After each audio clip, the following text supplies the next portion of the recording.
Nisam ga čak ni pitala. A koliko je tebe koštala ta pesma?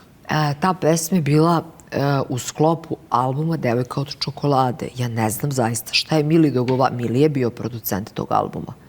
Znači, Mili je dogovarao koliko košta i ovo, i ovo, i ovo, i ono. Muzički producent zato i služi. Sigurno nisam ja dogovarala cifre. Sad, to šta je ko rekao, pričao, definitivno, ja samo znam da sam ja tražila da se nosi za London i da sam tom jednom čoveku iz Londona, našem poreklom iz Srbije, objašnjavala kako hoću da mi bude taj aranžman. Dam, dam, dam, stop. Pa kao, ja ne znam muzički da objasnim, ali znam šta hoću. Ja čujem kako treba to da zvuči. I kada mi je vratio disk, ja pustim u kolima kod njegove sestre, odem do dedinja, ona je donela iz Londona. Tako smo funkcionisali. I ako pustim u mojoj crnoj munji Peugeot 307, kidam kako vozim, pa. Ja sam znala da ima mega hit. Pa to se čuje, mislim, to se čuje na kilometru.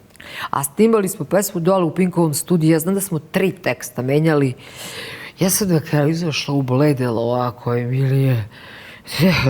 Gori od Znači, nemam boju lica nemam više. Ne znam više šta pevam, šta pričam.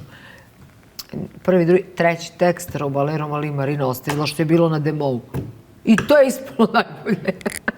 Nije našla bolju reč za to. Eto ima jedan smešan događaj sa Milošem Paunovićem, koreografija, 6 meseci se spremala i ovako pevam. Imam ovako, Romale, Romali, samo to reci mi, Romale. Ja uzim mikrofon i ovako, Romale, Romali, ne.